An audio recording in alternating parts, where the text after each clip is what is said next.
वाजिब एहतराम मीर मजलिस साहिबजादा शहजादा हज़रत क़िबला साईं मुनीर अहमद मशहूरी मद्दज़िल्लुहुल आली और हमारे सरों का ताज हज़रत क़िबला साहिबजादा शहजादा प्रोफेसर साईं मंजूर अहमद मशहूरी क़ासिमी मद्दज़िल्लुहुल आली, हज़रत क़िबला साहिबजादा शहजादा साईं राशिद मशहूरी क़ासिमी दामत बरकातुहुल आलिया। और इस वक्त स्टेज पर कसीर तादाद में आप हज़रत सैयदी व मुर्शदी शेखुल मशाइख हज़रत मुहद्दिस मशहूरी रहमतुल्लाह ताला अलैह, आपके औलाद और आपकी औलाद की औलाद कसीर तादाद में हमें तशरीफ़ फरमा है। अज़ीज़ान मोहतरम, साईं उबैदुल्लाह का ये हुक्म था, आपने फरमाया कि कुछ दो चार अल्फाज मैं आपकी खिदमत में गोश गुजार करूँ। अज़ीज़ान मोहतरम, अल्हम्दुलिल्लाह पूरी दुनिया में जमात क़ासिमिया का जो इम्तियाज़ है, जो उसको सारी जमातों से अलग कर देता है, वो जमात क़ासिमिया का अदब और एहतराम। ये अदब और ये एहतराम आपको कहीं नहीं मिलेगा। हज़रत अब्दुल्लाह बिन मसूद सख्सी रज़ियल्लाहु ताला अन्हु, आप रूमियों की तरफ से जासूस बनकर हुजूर अलैहिस्सलाम की रेकी करने के लिए आए। रूमियों ने जाकर भेजा कि भाई जाओ मालूम करो, हमने सुना है कि कोई शख्स मोहम्मद नामी सल्लल्लाहु अलैहि वसल्लम वो हिजाज मुक़द्दस के अंदर है और वो आहिस्ता आहिस्ता ताकत पकड़ते जा रहे हैं और बड़ी पावर बन रहे हैं, तो जाएं जाकर मालूम करें कि वो कैसे हैं, क्या करते हैं, कितनी फौज है, कितने लोग हैं, तो जाकर रेकी करें। तो वो हुजूर अलैहिस्सलाम की रेकी करने आए, बाद में मुसलमान हो गए। आपकी रवायत है बुखारी शरीफ की।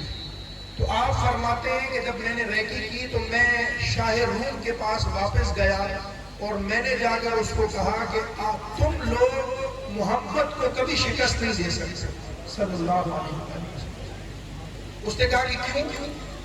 बोला कि मैंने उनके साथियों को देखा है, ये आम बादशाहों की तरह नहीं है जिस तरह बादशाह होते हैं। फरमाया क्या देखा है? फरमाया कि उनके जानिसार साथी ऐसे हैं कि वो जब अपना लुआब मुबारक फेंकते हैं तो उनको गिरने नहीं देते हैं जमीन पर, अपनी हथेली पर रख लेते हैं। और जब आप वजू फरमाते हैं तो वजू का कतरा जमीन पर नहीं गिरने देते, हाथ रखे होते हैं। और जिसको कतरा मिल जाए तो ठीक है, जिसको कतरा न मिले तो जिसने अपने चेहरे पर लगाया हो उसके चेहरे पर हाथ फेर कर अपने चेहरे पर लगाते हैं। बोला कि तुम ऐसी शख्सियत को शिकस्त दे सकते हो, ऐसी हस्ती को शिकस्त हो ही नहीं सकती। अज़ीज़ान मोहतरम, ये वही फैजान चलता चलता चलता आते आते अदब का और मोहब्बत का, ये हजरत ताजदार मशहूरी शरीफ मुहद्दिस मशहूरी रहमतुल्लाह ताला अलैह।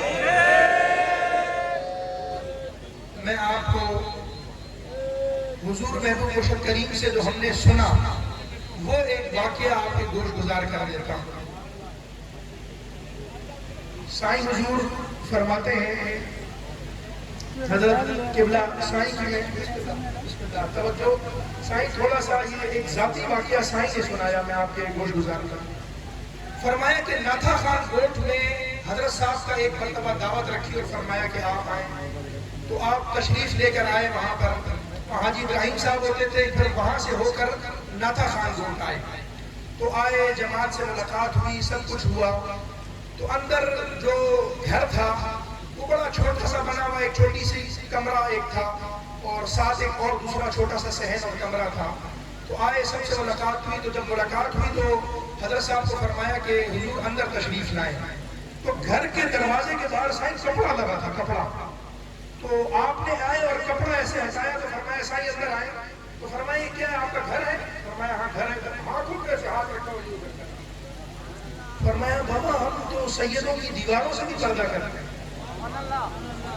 تو سائیں نے عرض کیا کہ حضور بہت ساری عورتیں آئی ہوئی ہیں محلے کی، ہم نے خواتین بلائی ہوئی ہیں اور وہ آپ کی زیارت کرنا چاہتی ہیں، تو آپ اندر تشریف لائیں تاکہ زیارت کریں.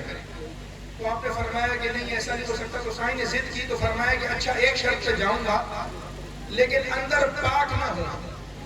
پاک فرماتے تھے یعنی جو اہل بیت کی مستورات تھی ان مستورات کو پاک فرماتے تھے. فرمایا کہ گھر میں وہ نہ ہو. تو سائیں نے فرمایا کہ سائیں اگر پردے میں بیٹھ کر آپ کی زیارت کر لیں تو زیارت کا تو موقع تھا. فرمایا نہیں میں اس شرط پہ جاؤں گا کہ اندر پاک نہ ہوں یعنی اہل بیت کی مستورات نہ ہوں. فرمایا اچھا ٹھیک ہے صحیح. آپ اندر تشریف لے گئے، خواتین زیارت کرنے لگی. تو ہماری دادی کو سائیں حضور نے فرمایا کہ آپ پردے میں پیچھے نہ کمرے سے داخل ہوں، اور ہماری بڑی امی کو فرمایا کہ آپ جائیں، زندگی کا بھروسہ نہیں ہے، کیمرہ نہیں ہے، ٹی وی نہیں ہے، فیس بک نہیں ہے، کیا پتا پھر آپ کو زیارت کا موقع ملے نہ ملے، تو زیارت کریں. عزیزان محترم میں آپ کو یہ کرامت سنا رہا ہوں، کرامت. آپ معرفت دیکھیں، یہ معرفت کسی اور شخصیت میں ہو سکتی ہے، سوال ہی پیدا نہیں ہو. ہماری دادی صاحبہ رحمت اللہ تعالی علیہا آپ فرماتی ہیں وہ اور بڑی امی جب ایسے اندر کمرے کے باہر سے پردے میں ایسے جب داخل ہونے لگی نا تو سائیں کو کسی نے بتایا نہیں تھا کہ مستورات آ رہی ہیں. آپ نے اپنا رومال مبارک لیا اور رومال مبارک ایسے آگے کیا، ایسے اتنا آگے کر دیا اور آگے کر کے ایسے بیٹھ گئے. کس نے آپ کو بتایا کہ کمرے کے اندر اہل بیت داخل ہو؟ کس نے؟ کسی نے اعلان تو نہیں کیا. سائیں نے یہی فرمایا تھا کہ چلیں آپ دور سے زیارت کر لیں. وہ کیا ایسی چیز ہے دنیا کے آج آپ میں علم کی کمی تھی، تقوی کی کمی تھی، طہارت کی کمی تھی، بلند مرتبہ پایا عالم ہونے کے باوجود بھی، اتنا علم ہونے کے باوجود بھی کیا ایسی چیز تھی کہ اللہ تبارک و تعالیٰ نے ان کے اندر رکھی ہوئی تھی کہ دور سے دیکھ کر پہچان جائے.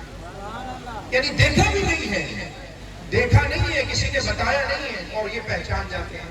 تو عزیزان محترم یہ وہ ادب ہے جو جماعت کے اندر ڈالا گیا ہے. اور یہ الحمدللہ تو پھر آپ رنگ دیکھیں نا، پھر رنگ کیسے لگے. اللہ تبارک و تعالیٰ نے پھر کرم کیسا فرمایا ہے، حضور نے مہربانی کیسی فرمائی ہے. آج دیکھیں یہاں حفاظ کی لائن لگی ہوئی ہے، دستار بندی ہو رہی ہے، لنگر چل رہا ہے. اس میں میرا جوڑا تو جانتا کون تھا؟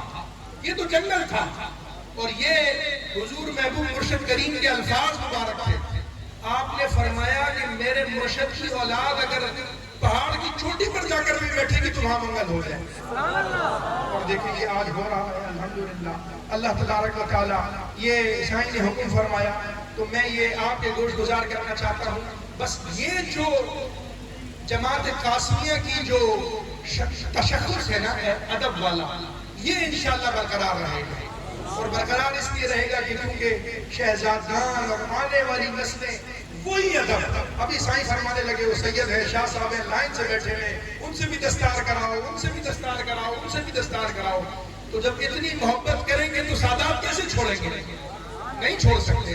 یہ سیدوں کو نہیں چھوڑتے، سید ان کو نہیں چھوڑتے. اللہ تبارک و تعالیٰ اس فیضان کو تا قیامت جاری و ساری رکھے. مالک کریم ان کا سایہ، آنے والی نسلوں کا سایہ تا دیر اہل سنت پر قائم و دائم فرمائے. وما علیہ الا البلاغ. ماشاءاللہ.